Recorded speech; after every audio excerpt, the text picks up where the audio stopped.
মুখ্যমন্ত্রী মমতা বন্দ্যোপাধ্যায়ের স্বপ্নের প্রকল্প দেউচা-পাচামি কয়লা প্রকল্প।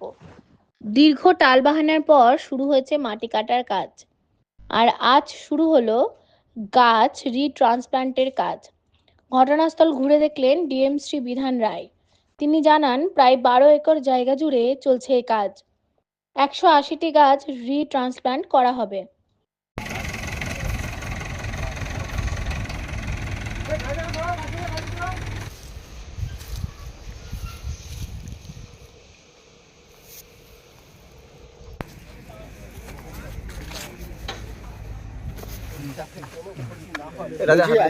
একটু পিছিয়ে গেলে ভালো হতো, ভয় লাগে না, একটু পিছিয়ে গেলে বলছি আজকে কি করা হলো?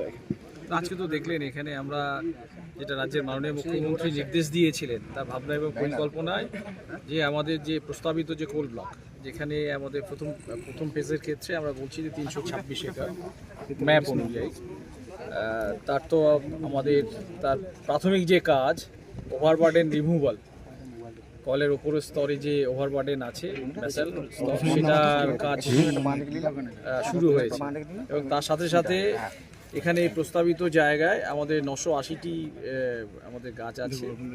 সেই গাছের মধ্যে আমাদের মহুয়া গাছ আছে, তারপরে আমাদের অর্জুন গাছ আছে, আমাদের মুরগা গাছ আছে, একটা শিরীষ গাছও আছে। এই গাছগুলি আমাদের কাছে চ্যালেঞ্জ।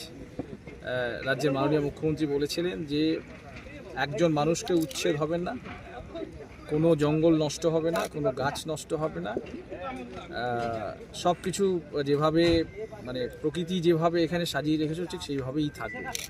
তারই ফলশ্রুতি হিসেবে আজকে আমরা ট্রান্সলোকেশন অর্থাৎ গাছের যে প্রতিস্থাপন, সেই প্রতিস্থাপন আমরা করলাম। আজকে দিয়ে আমরা শুরু করেছি। আপনারা দেখবেন এখানে সারি সারি পিট কাটা আছে, প্রায় প্রত্যেকটা পিট হচ্ছে 9-10 ফুট লম্বা আছে, 5 ফুট 6 ফুট করে চওড়া আছে, আমাদের 5 ফুট 5.5 ফুট করে ডিপ আছে।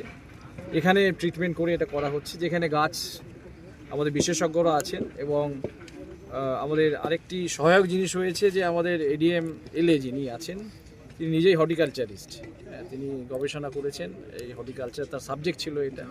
এর সাথে সাথে আমাদের দুজন একেবারে দেশের মধ্যে অগ্রগণ্য যারা বিশেষজ্ঞ, যারা লক্ষ লক্ষ গাছ এভাবে প্রতিস্থাপন করেছেন, তাদের বিশেষজ্ঞ মতামত, তাদের এক্সপার্টাইজ আমরা অ্যাভেল করছি এখানে। ঠিক আছে, কাজে লাগাচ্ছি, কাজ লাগিয়ে এখানে করেছি। আজকে থেকে আমরা এখানে শুরু করলাম।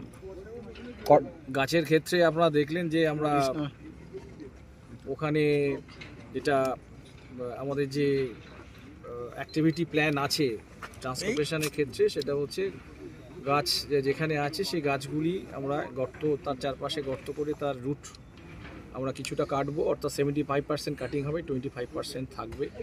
টেকনিক্যাল ব্যাপার, সেটা ওনারা জানেন। সেটাকে কাটার পরে ওখানে কিছু ট্রিটমেন্ট, হরমোনাল ট্রিটমেন্ট হয়। হরমোনাল ট্রিটমেন্ট পরে তারপরে আমরা এই নতুন এখানে নিয়ে আসছি ক্রেন দিয়ে। এই গাছগুলি আমাদের ওই যে এখানে আমাদের দেখবেন যে বড় ট্রলার টাইপ আছে আর কি, সেই ট্রলারে করে গাছগুলো শুনিয়ে নিয়ে এসে ক্রেন দিয়ে আবার আমরা বসাচ্ছি। এবং যেটা আমার সব থেকে উল্লেখযোগ্য আপনাদের কাছে, গাছের যে ওরিয়েন্টেশন, অর্থাৎ গাছ যে অবস্থায় যে দিকে ছিল, যে পোর্শনটা তার পূর্ব দিকে ছিল, যে পোর্শনটা তার পশ্চিম দিকে বা উত্তর দিকে বা দক্ষিণ দিকে, ঠিক সেইভাবে কিন্তু মার্কিং করে আমরা ঠিক সেই ওরিয়েন্টেশন, সেই ডিরেকশন ওরিয়েন্টেশন কিন্তু থাকছে, যাতে গাছের গ্রোথ এতদিন ধরে যেভাবে সে সূর্যের প্রথম আলো পেয়েছে বা আমাদের সূর্য যখন পশ্চিম দিকে ঢলে যাচ্ছে শেষ আলোটি পাচ্ছে, ঠিক ওই ওরিয়েন্টেশনটা আমরা এখানে মেনটেন করেছি। সেটা আপনারা খেয়াল করবেন। মোট যে গাছের সংখ্যা রয়েছে, এটা ট্রান্সলোকেট করতে কতটা সময় লাগতে পারে? এটা তো আমাদের ধারাবাহিক প্রক্রিয়া, এটা সময় লাগবে। এটা আমরা এই গাছের প্রক্রিয়ায় আমরা ধরে রেখেছি যে আমাদের যে পর্যাপ্ত যা সময় দরকার, যা ডিউ অ্যাটেনশন এবং কেয়ার যেটা আমাদের নেওয়া দরকার, সেটা আমাদের থাকবে। তাও স্যার প্রায় কতগুলি গাছ সরানো হচ্ছে? আমাদের এখন যে ফার্স্ট ফেজের যেখানে আমরা ওভারবার্ডেন রিমুভাল করছি 12 একরে, সেখানে আমাদের 180টি গাছ আছে। 180টি গাছ এখন আমরা পর্যায়ক্রমে এখানে সরাবো। এছাড়াও আমরা মথুরাপাড়ি যেখানে নতুন স্কুল হচ্ছে, সেখানে বাচ্চাদের জন্য একটি খেলার মাঠও থাকবে।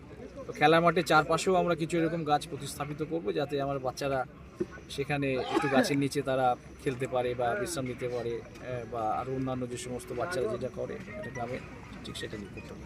ঠিক আছে। Thank you sir.